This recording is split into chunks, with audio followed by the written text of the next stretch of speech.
Thank you so much, Ilker. What a pleasure it is to be here with all of you today. Thank you for attending. And what an honor it was for me to be the recipient of the Carroll H. Dunn Award last year.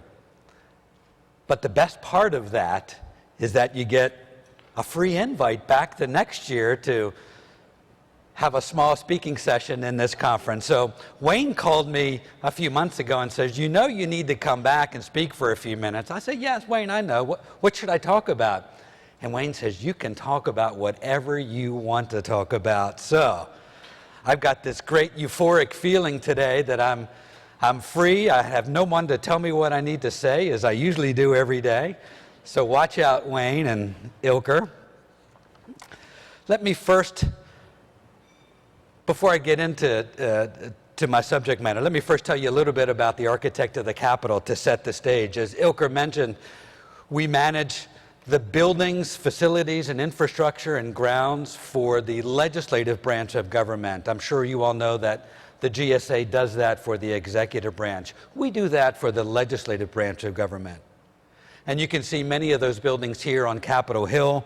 We have others out throughout Maryland, the District of Columbia, and Virginia as well. And we manage 40 or 50 buildings, 17.5 million square feet of space, a couple of hundred acres, an organization of 2,600 employees, an annual budget of $600 million, and we typically have about $1 billion worth of ongoing work at any one time. Our mission can be summed up in 3 words: to serve, preserve, and inspire. Every day we serve the Congress and the Supreme Court, enabling them to fulfill their constitutional duties, ensuring they have the buildings and facilities and infrastructure at their fingertips to conduct their business. We preserve the beautiful buildings that have been entrusted to our care in our 219-year history in that great city of Washington, D.C. And we inspire people. Just to this Capitol building alone, we have 2.5 million people a year that visit our Capitol building, and it's our job to manage them and give them an inspiring and memorable experience and tour of the Capitol building and create that great first impression, and to teach them something about their government along the way. We have another 1 million folks that visit our Botanic Garden every year, so visitor services and inspiring those people that come to our facilities is an important part of our business. I like to use this slide to expound on our mission a little bit. We're responsible for caring for the historic grounds surrounding the Capitol and many of the other beautiful buildings on Capitol Hill. These grounds, designed by Frederick Law Olmsted himself in 1874. Ilker mentioned we're responsible for the artwork and statuary collection in the buildings. And when the Congress wants to commission a new statue, that work falls to us to hold a competition and maintain that aesthetic judgment over the artwork and statuary and bust collection in the Capitol. And as you might imagine, as an architect, we're responsible for the design and construction of new buildings, renovation of existing buildings, and the day-to-day operation and maintenance of our buildings, as you can see there in the 3rd photograph. And lastly, visitor services, as I mentioned, plays a key role in what we do. And we get to do some fun stuff along the way. You know, every 4 years is this presidential inauguration, which we're hosting this year. And we'll close down the west front of the Capitol in September and begin constructing this wonderful presidential inaugural platform and work behind the scenes to make that happen, whether it's the Jumbotrons or 30,000 seats on the west front or the 500 porta-johns to make it all happen. That's all part of what we do to enable the Congress and enable this peaceful transition of power. This is also an election year for members of Congress and senators, and it's our job every 2 years to do this wonderful move of senators and members throughout their building. And you never know what you're going to stumble upon in somebody's office.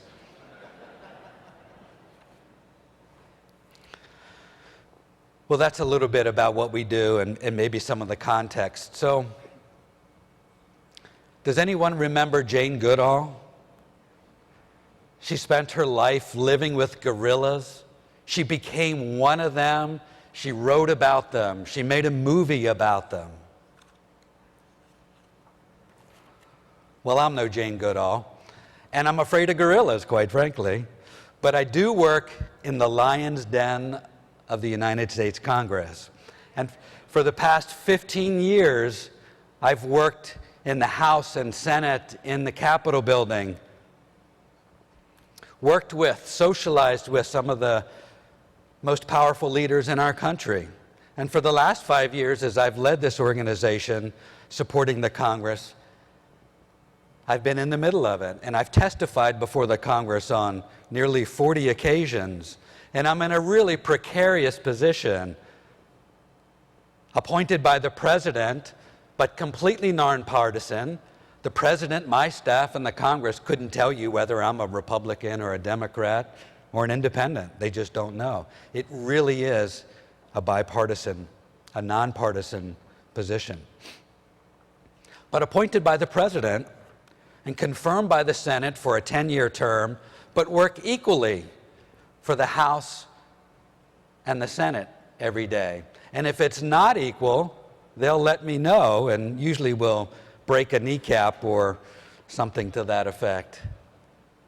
We also serve the Supreme Court and the Library of Congress, and I heard someone mention earlier that I really do have 535 bosses every day. And my bosses are my clients, and my clients are my boss. So that's kind of the lay of the land. And let me tell you a little story about how sometimes that can be a tenuous relationship. One day, I got a call out of the blue from a member of Congress that asked me to come meet with him a couple of days down the road, and I did. I went over to his office and, walked in the front door, and like all of you right now, the lights were off in his office, and I thought, this is red flag number one. This is not going to be good. I don't know what this is about, but I don't like it already. So I'm beginning to get a little anxious. So a few moments later, a member of Congress walks in, and we're sitting in his office, and he says, you know, Mr. Ayers, we have got to get ourselves off of being dependent on foreign oil. Okay, that sounds like a laudable goal. And I want you to adorn the dome of the United States Capitol with solar panels. We have to make a statement to this country about the value of solar panel and solar technology in this country, and I need you to get this done for me right away. And you can imagine, my throat is dry at this point, and I've got a big lump in my mouth, and while his objective was laudable, it's just not appropriate. And it's my job day to day to balance that tension. And, I began to point out how this Capitol building is our symbol of freedom and our symbol of representative democracy around the world. And then I got lucky saying, we really don't get the 30% federal tax break that everyone else that implements solar gets. So I can't make this pay back for you. But ultimately, in the end, we were able to negotiate a compromise and get some solar panels put in a parking lot that we were able to get paid back. And both of us were able to claim victory. And this beautiful Capitol building, as you see here, still looks like it does today. So given that kind of experience and others throughout my 15 years working for the Congress, I thought today it would be kind of fun, and this is meant to be a little fun, since it's my half an hour, Wayne. I thought it would be a little fun to toss out some of my leadership mantras or things that I've learned along the way, and also some of our favorite reading material in my organization over the past few years that we use to keep ourselves energized and focused on being great leaders. So I thought I'd just throw some of those out today. Has anyone seen Colin Powell's new book, It Worked for Me? In it, it lists, I don't know, maybe a dozen, maybe 15 of his leadership mantras. Yeah, we can see them there on the slide. That worked for him. But of course, I'm no Colin Powell. I'm no Jane Goodall, and I'm afraid of gorillas. But I do have a short list of 6 that I thought I'd share with you today. Here's the first 3. So, people will whack a stranger, so build relationships along the way. You have 2 ears and 1 mouth. You were born that way, and you were born that way for a reason. Expect what you inspect. Underpromise and overdeliver. And if your customer asks you for it, you've already failed. And we'll talk a little bit about Jim Collins' book, Good to Great. So, people will whack a stranger. Oops. People will whack a stranger, so therefore build great relationships. And I couple this thought with our piggy bank of trust concept that I'll show you in a minute. In fact, you just got a sneak preview of that, it looks like. But I'll talk about that in a minute. And these concepts go together. That in my organization, and I bet in all of your organizations, that things will go wrong. It's bound to happen. And you've got to plan for it. And most importantly, it's vital that you build relationships and build trust with your stakeholders before that goes wrong. It's going to happen. And if you try to build that trust after it goes wrong, you've already failed and you're already in the hole.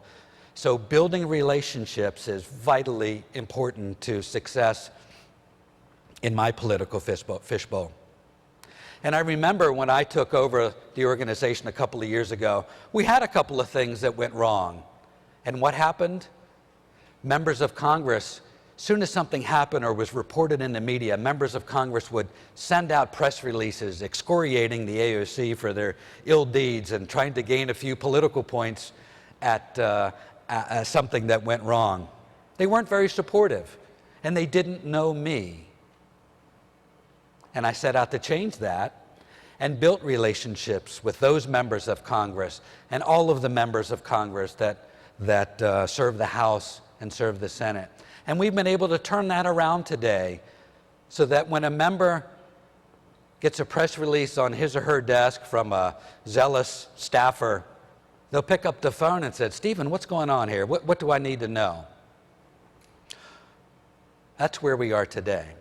Another great example of that is our fiscal year 2013 budget was on the floor of the House about a month ago. And a member stood up and offered an amendment which would cut our budget by something, a specific program in our budget. And without us prompting or doing any homework beforehand, we had members of Congress stand up and work to defeat that amendment. So we've been able to go from one end of that spectrum to the other by investing the time building relationships. And that enables us to be very successful in what we do. And those relationships are built on trust. And this has got to be the best slide of the conference, don't you think? This is our concept of trust, our piggy bank of trust. And the slide on the left is important, or the photograph on the left is important because you can only fill that piggy bank with a little bit of trust at a time. And on the other side, when trust empties, it empties out a lot at a time. And we talk about that in my organization. We are very deliberate. And this is where I think sometimes people go wrong in their organizations. They're not deliberate about building trust and lay out a roadmap of building trust and building relationships with important stakeholders and those that can either take you down or those that can help make you successful. We are very deliberate about building trust and building it slowly and incrementally with the right people over time. And this, of course, is how it comes out.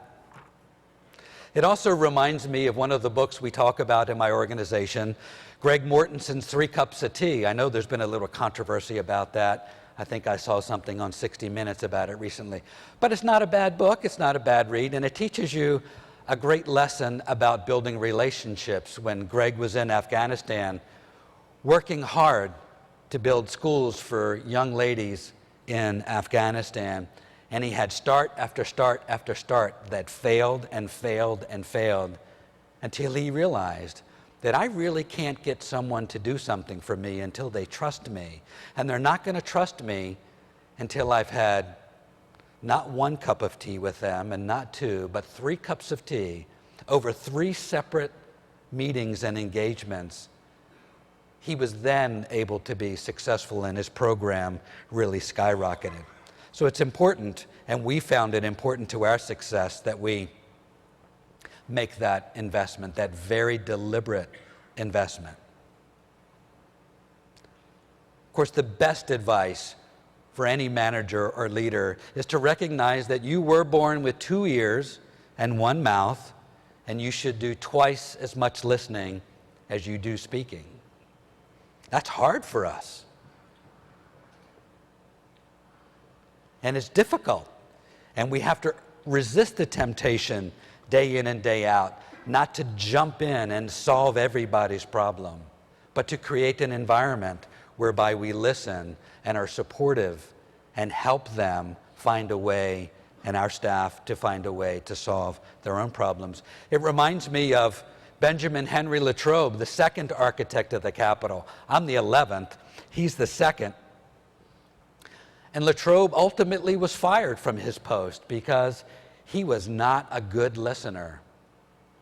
And he was combative with members of Congress and sent them letter after letter complaining about their interference in their wants and desires. And he battled them in the press. And ultimately, he just didn't listen. And ultimately lost his post because of that.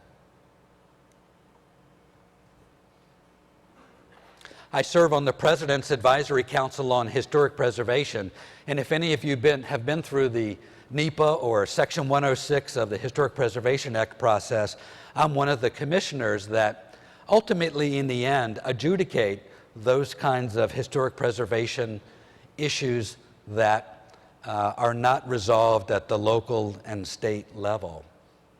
And we advise the Secretary of Interior and the President on historic preservation matters.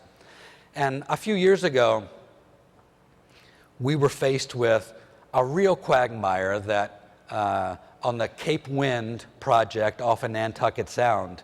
For 10 years, Cape Wind was trying to get a permit to install an offshore wind farm, or actually nearshore wind farm in Nantucket Sound.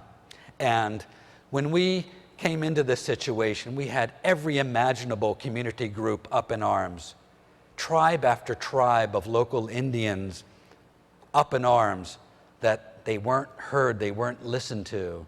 And we put together a panel of people and we parachuted into this organization or to this community, and we spent a great deal of time listening. We met with every tribal chief and tribal council. We met with citizens. We met and had listening sessions, and we listened and we listened and we listened to their concerns. And then ultimately formulated our recommendations to the Secretary of the Interior and the President based upon what we heard. And while ultimately the Secretary did something different than what we recommended, I do think that our process of listening really enabled some of the rhetoric back and forth to subside and go away.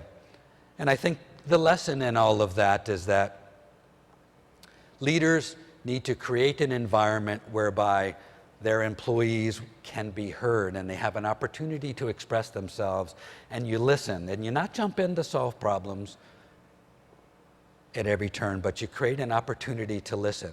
And if people feel like they've had an opportunity to be heard, they're going to support you. But if they feel like they've been ignored, they're going to fight you tooth and nail.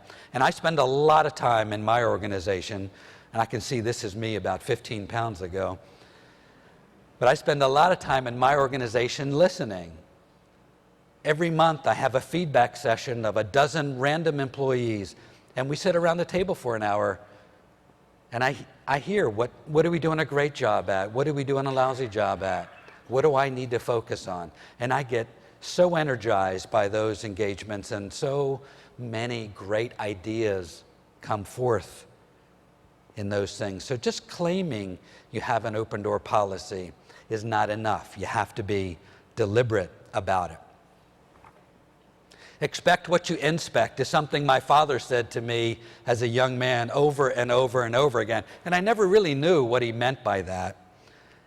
And then Ilker mentioned I went into the military after college, and it never really sunk into me in the military either. You know, when I'd ask someone when I was a military officer to do something, there was a 99.9% chance it was going to get done.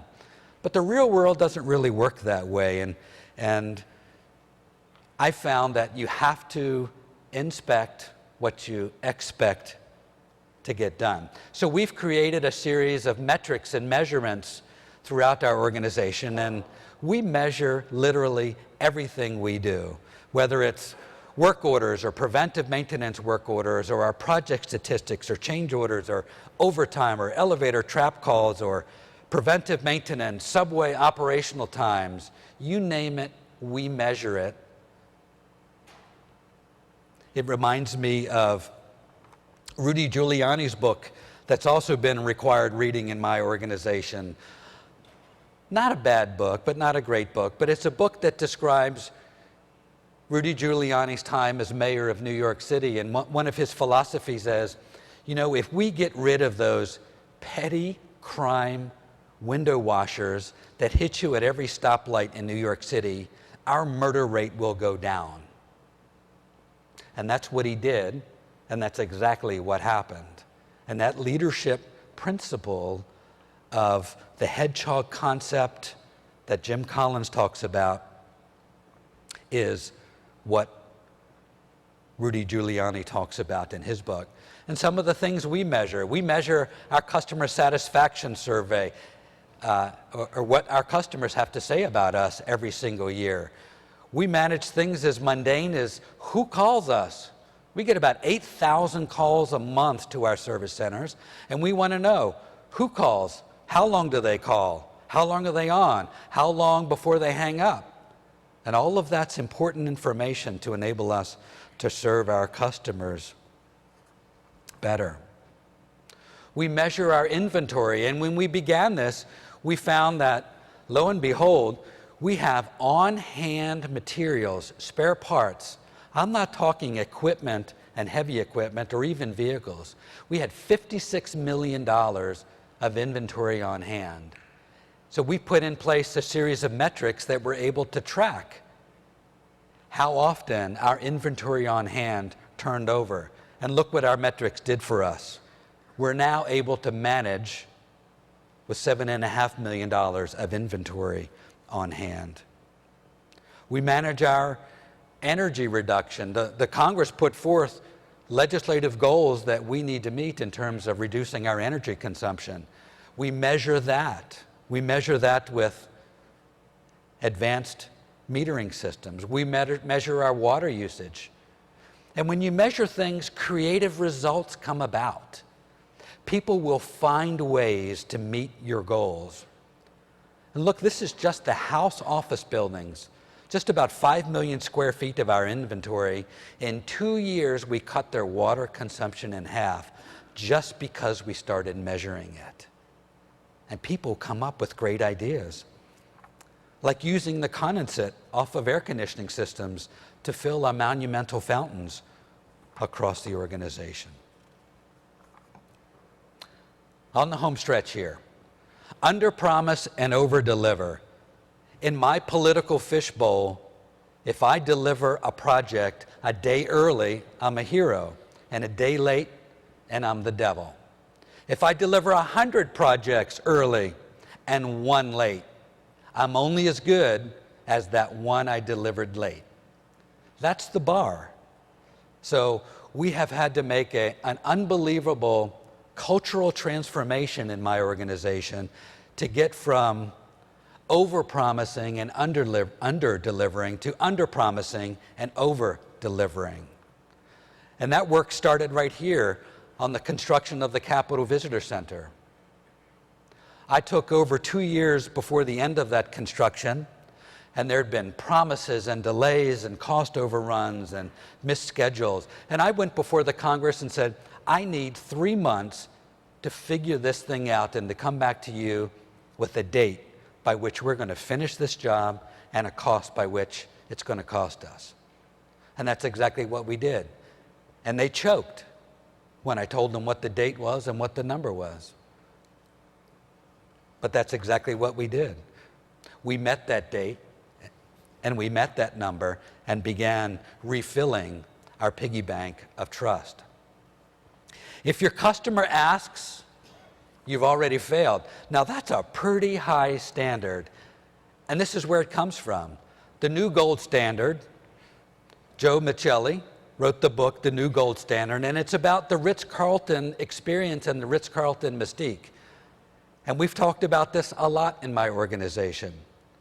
And we've worked to bring ourselves from one that asks or says that we take really good care of our customers and we give them whatever they ask, to an organization that takes great care of their customers and provides a service before the customer has to ask for it. One of my funny or favorite stories out of this book from the Ritz experience talks about a guy going to the Ritz. He gets his rental car, drives up, stops at a 7-Eleven along the way, gets a blue Gatorade, finishes it, leaves it in the car as he drops it off. And 3 days later, as he picks up his car from the valet to go back to the airport, there's an ice cold blue Gatorade sitting in his car. That's the Ritz experience. And that's what we aim to do with our customers. That enables us to get from good to great. And good can sometimes be the enemy of great. And this is Jim Collins' book that we focused on the concepts in this book in our organization for the last 4 or 5 years. Really been transformational for us. And for us to talk about the fact that good is the enemy of great.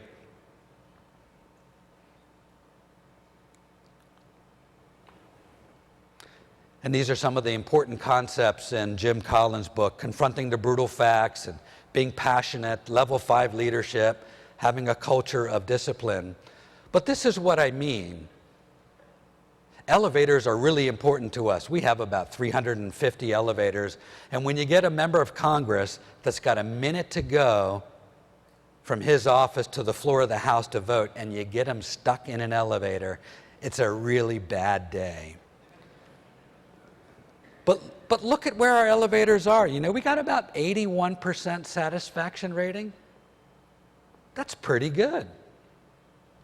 But that goodness gets in the way of us getting to 90th percentile or 100th percentile. And look at this one. This is our I&I rate from 2000 to today. And in 2000, we started out with having one of the worst injury and illness rates in the federal government. And we've gotten really, really good at it now. And we've made fantastic progress. But look at those years in 2006 and 7 and 8. We're good. And maybe we're getting a little complacent. And because we're good, we're not able to drive that number to 0 yet. So we talk about that a lot as a leadership principle. And we have to recognize ourselves that we can't get complacent when we reach good. And we have to keep pushing and driving to be great. And it's right there in 2007 and 2008 when you begin to hear, you know, Stephen, we're an industrial operation. We really, 0 is not a realistic goal. We can't get to 0. It's that kind of thing that begins to come in when you're really good and you have worked really hard to get from poor or bad to good. And you want to rest on your laurels a little bit. So it's important for leaders to know that sometimes good gets in the way of great. So, you've heard my 6. I'm no Colin Powell. I'm no Jack Welch at GE. I'm afraid of gorillas. But as Speaker Boehner always says to me, I'm just a regular guy with a big job, And I think I've learned a few things along the way in my 15-year journey working for the Congress, and I hope you have enjoyed some of those. Thank you.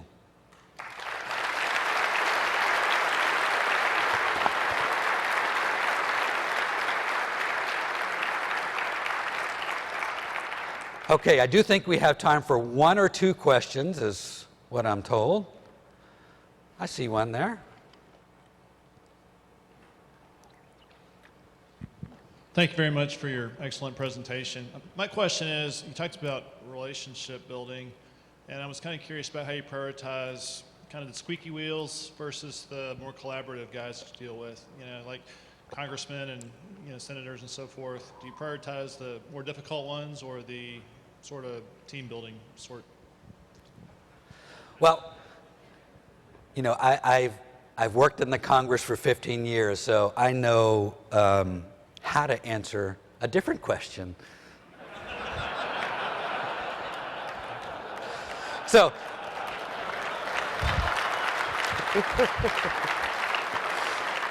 here's what I will tell you. I'll tell you a story, and it may get to that answer.